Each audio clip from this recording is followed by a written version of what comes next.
Purposely. Your life, God's purpose. Listen at purposely.com. Feeling inclined to do good, that's awesome. But actually doing lasting good, that should be another question that we ask ourselves when we are taking actions that are intended to positively impact the lives of others. I've had so many situations where there's unintended consequences. So at Vision House, this is trying to break the cycle, because so many of the families that we serve who are encountering this horrible season of homelessness, it's not just the mom and her kid in some fly-by-night circumstance. It is a generational crisis.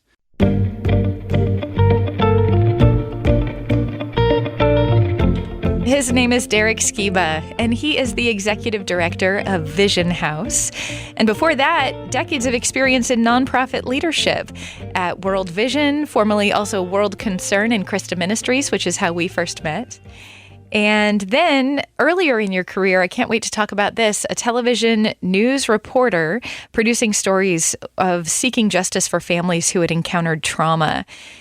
Derek and his beautiful wife have two lovely daughters. I love that you named them after flowers. You've got Violet, you've got Poppy, and you were born and raised in the Pacific Northwest, just like I was. So, and this is my favorite part.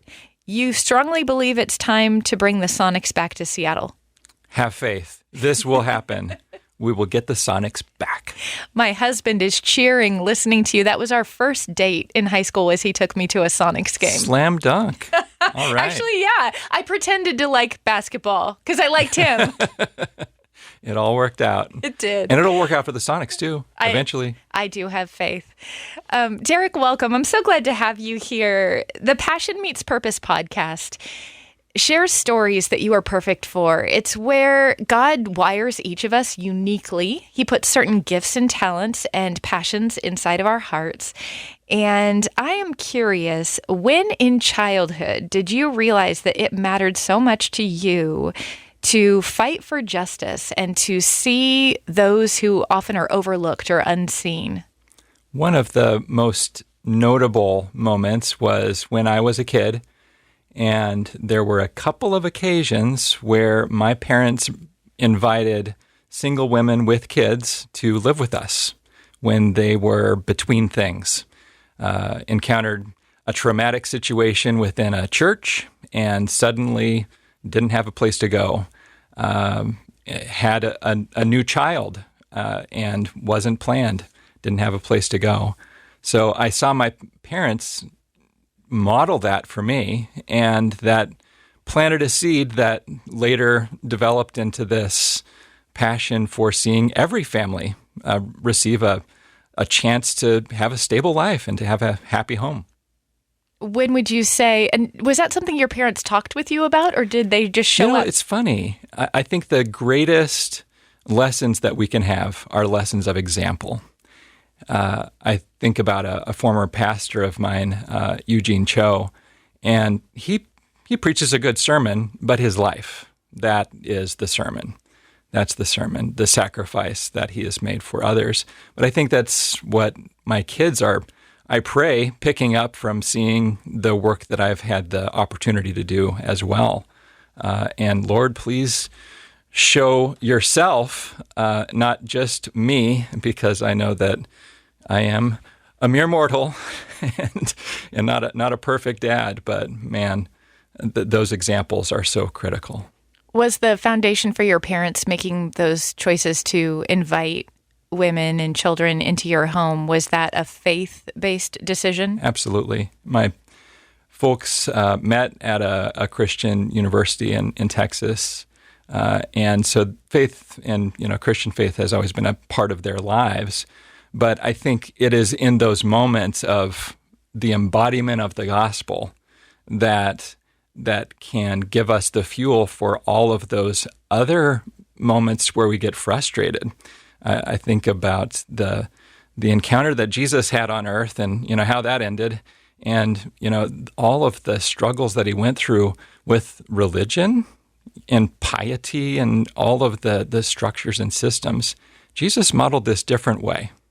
He modeled this way of loving people everybody and seeing people. And that's something that has stuck with me, is those moments where people are seen, people are loved and cared for. So high school Derek is making a choice as to where he's going to go to college. Did you know at that point that you wanted to go into journalism?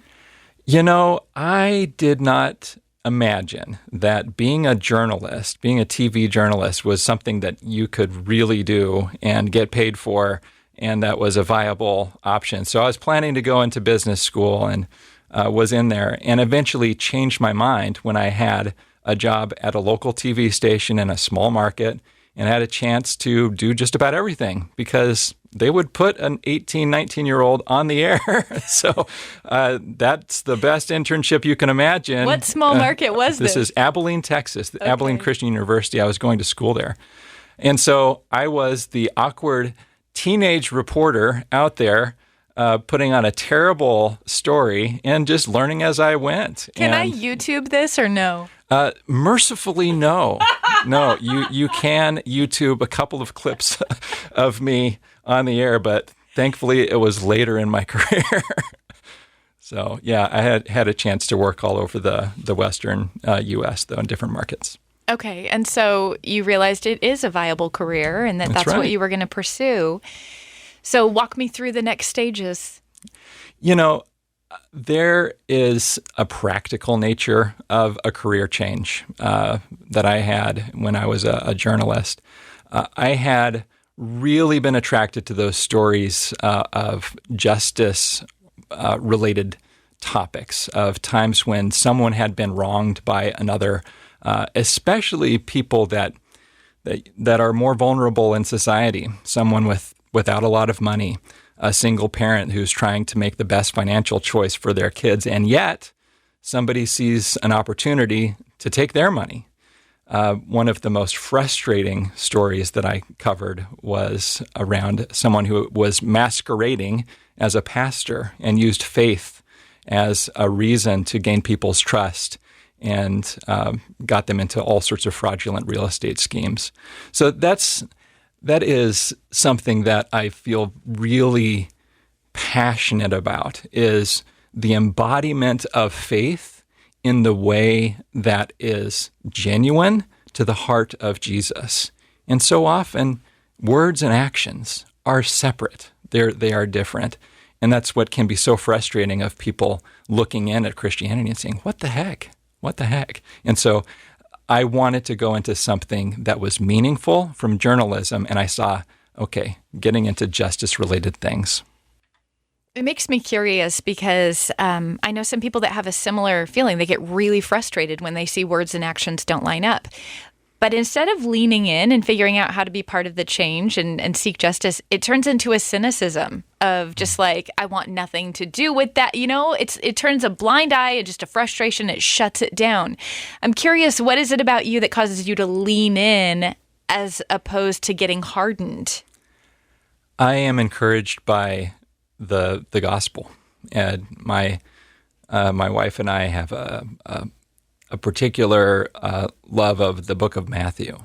In the Gospels, we see this the actions of Jesus of being someone who is willing to change where they go and who they see and what they do based on who they encounter, and not just seeing those in power and authority, but seeing everybody.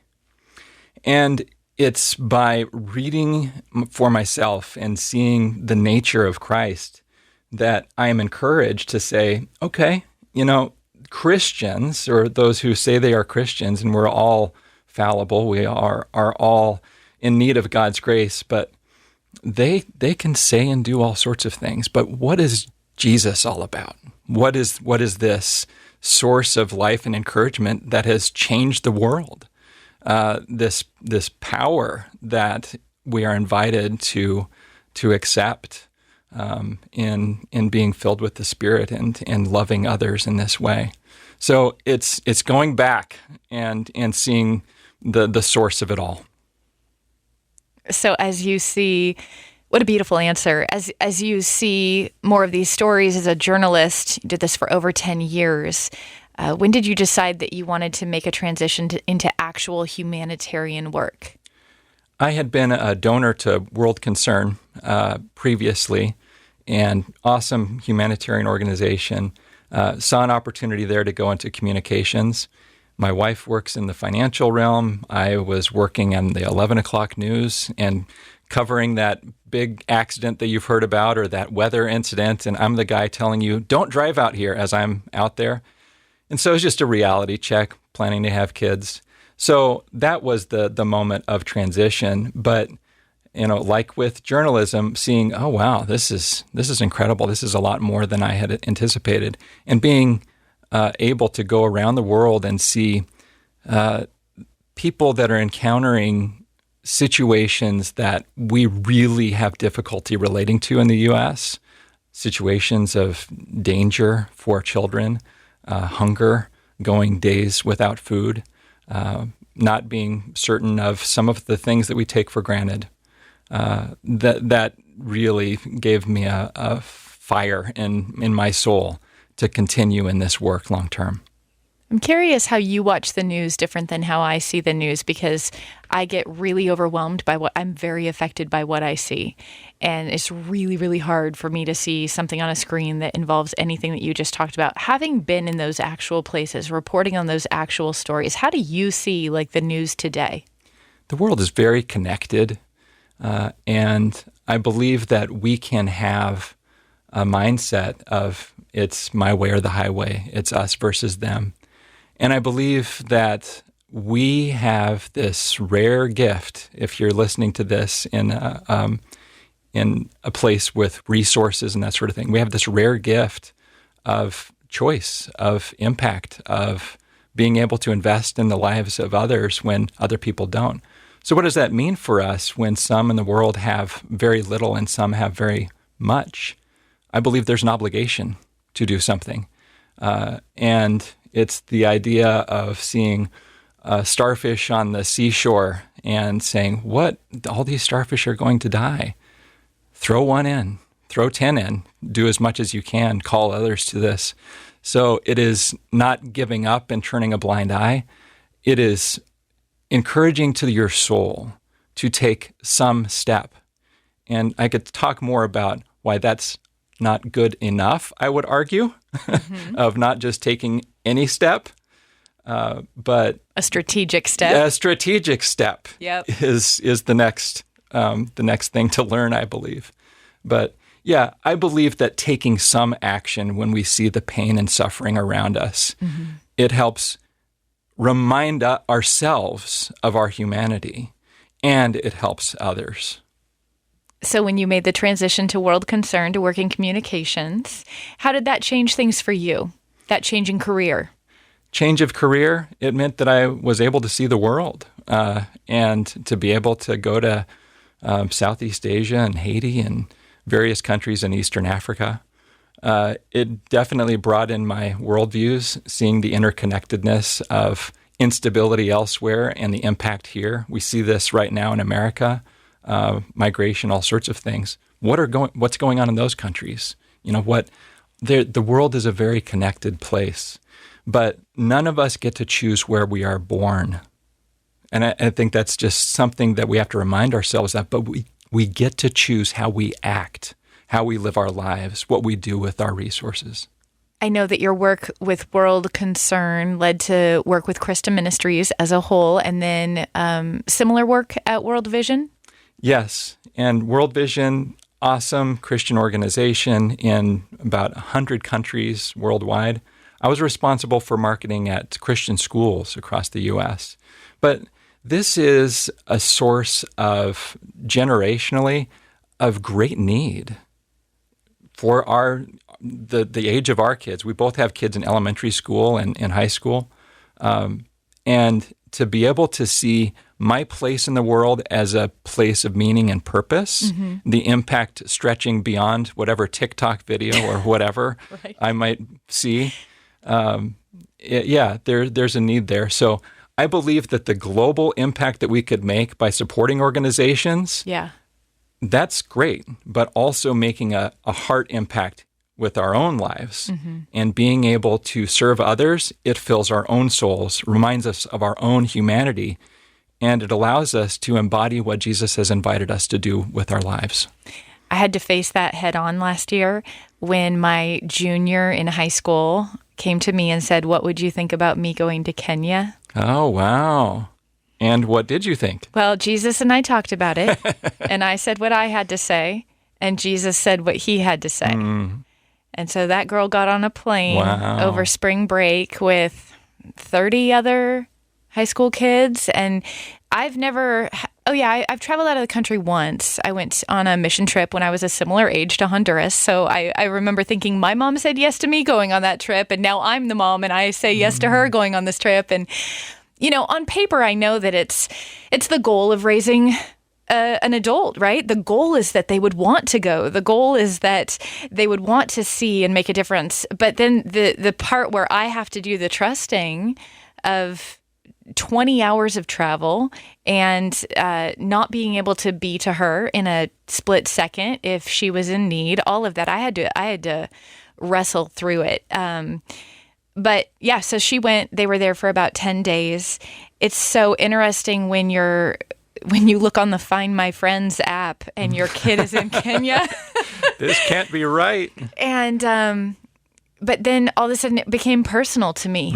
The weather there was personal. The access to food and clean water was personal. The roads that she was traveling on were personal.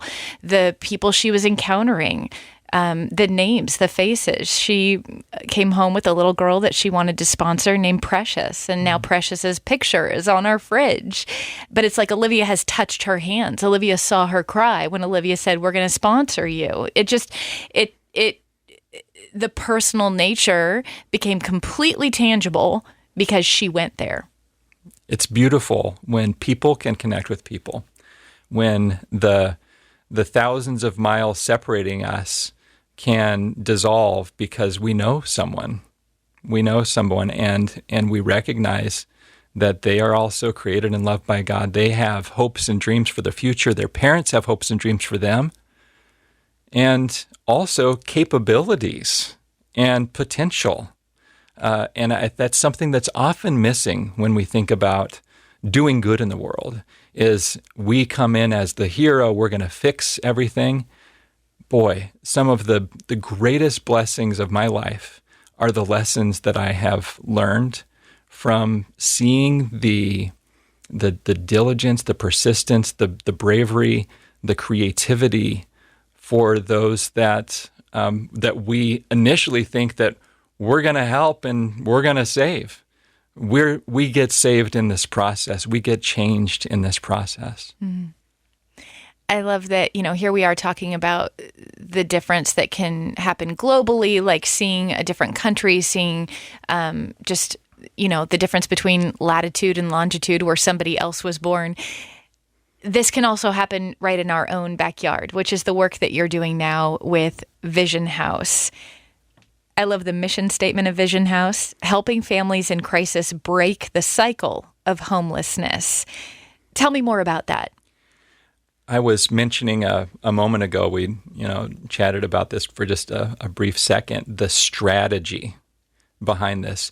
Feeling inclined to do good, that's awesome. But actually doing lasting good, that should be another question that we ask ourselves when we are taking actions that are intended to positively impact the lives of others.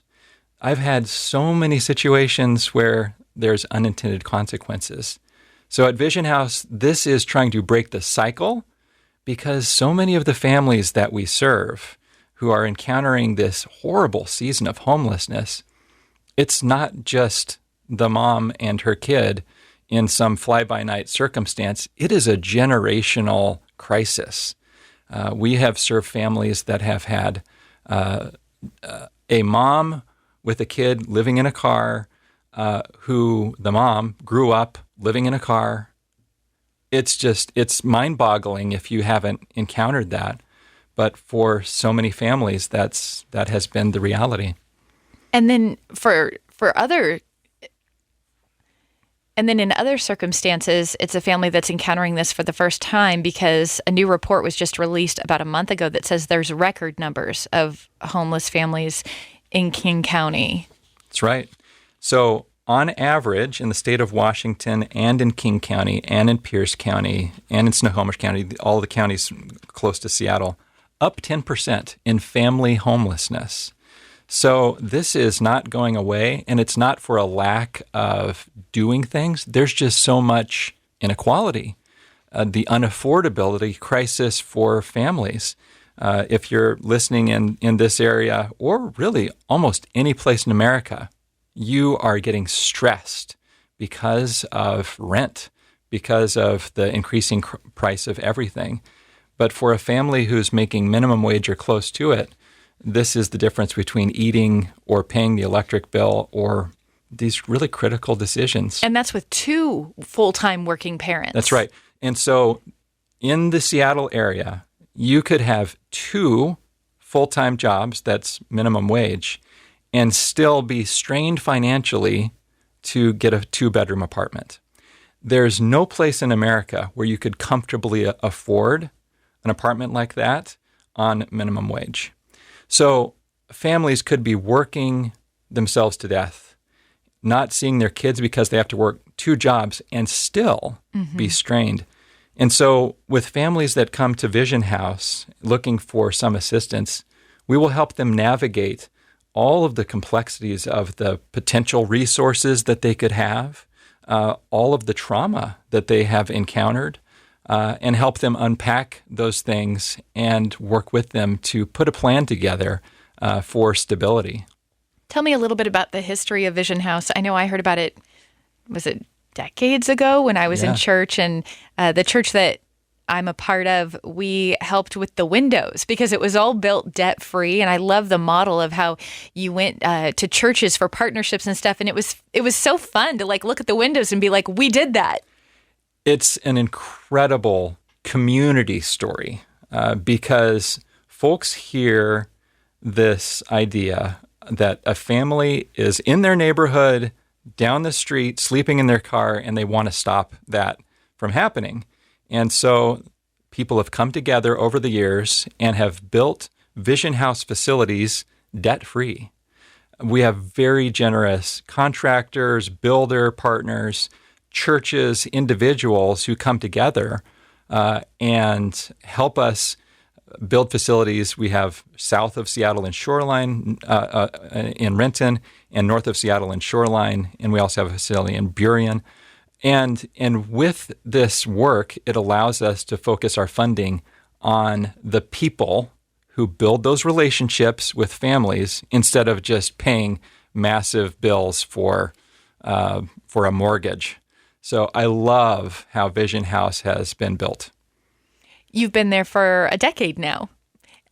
I have been at Vision House as a volunteer and board member for about a decade, and I have been the executive director for now 6 months. Yeah, 6 months. So sometimes at night when you put your head on the pillow, do you think, okay, so how am I going to completely solve homelessness? Yes.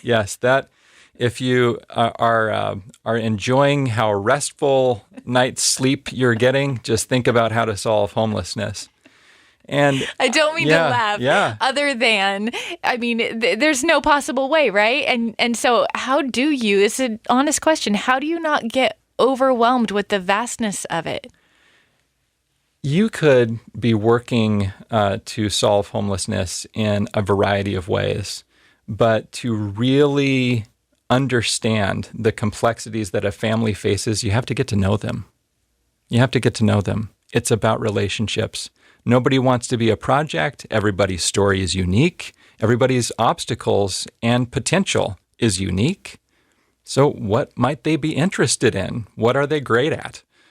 Where do they have needs? What might they be eligible for? So it is in those one-on-one relationships that we can solve homelessness. And that's often missing from some of the programs that you might hear about that are much more transactional. Mm-hmm. The relationships. Tell me a recent story. Well, maintaining anonymity, but still tell me a story of that in action.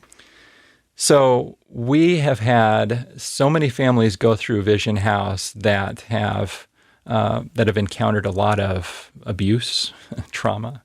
80-90% of the women, the mother-led households in our organization have encountered domestic violence.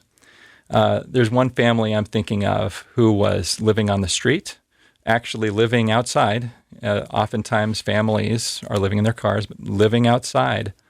And they did not know which way was up. They were just encountering so many challenges. But once the family was here at Vision House, the dad was an advocate for his wife who was having medical problems. He was able to work with us to find her a doctor. There were all sorts of obstacles with the kids that we have overcome with them. The family's in a much better place. They are celebrating holidays together. It's gone from a day-to-day to let's think about the future. I love that. You hear that and it's just like, okay, I want to be involved. I want to make sure that more families have opportunities like that and the resources that you're providing. How can someone find out more, get involved with Vision House? Where would you recommend as a starting place? Well, you're welcome to visit visionhouse.org and learn how you can volunteer or donate. And I would invite you to get to know your neighbors as well. The people right next door. The work that we do at Vision House is proven. We have an 88% success rate of moving people out of transitional housing into permanent housing that lasts. So this is actually breaking the cycle of homelessness through Vision House.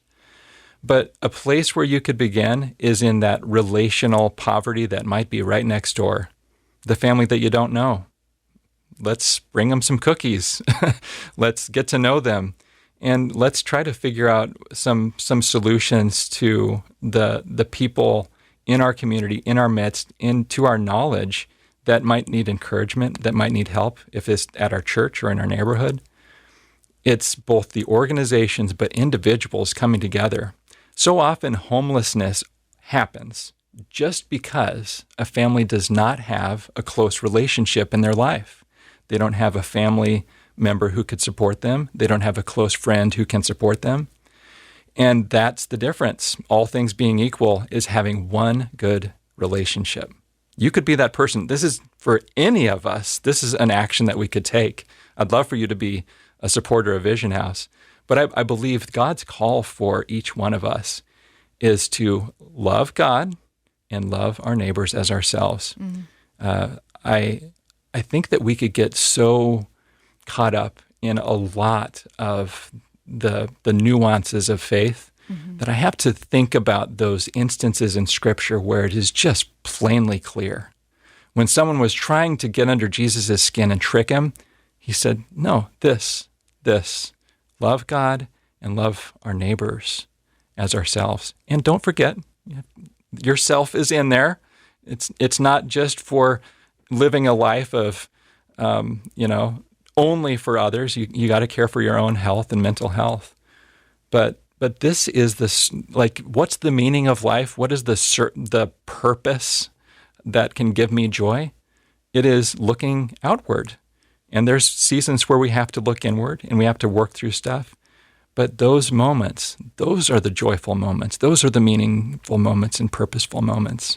Derek, it's been such an honor having you, and I feel like there's such a wealth of information that you have regarding homelessness, family homelessness. I want us to keep this conversation going, so I'm hoping you'll stick around for part 2. Would be glad to. Okay, so stick around. In 2 weeks, we're going to have our second episode with Derek Sciba, and we'll link up to everything he shared earlier in the show notes. Thank you.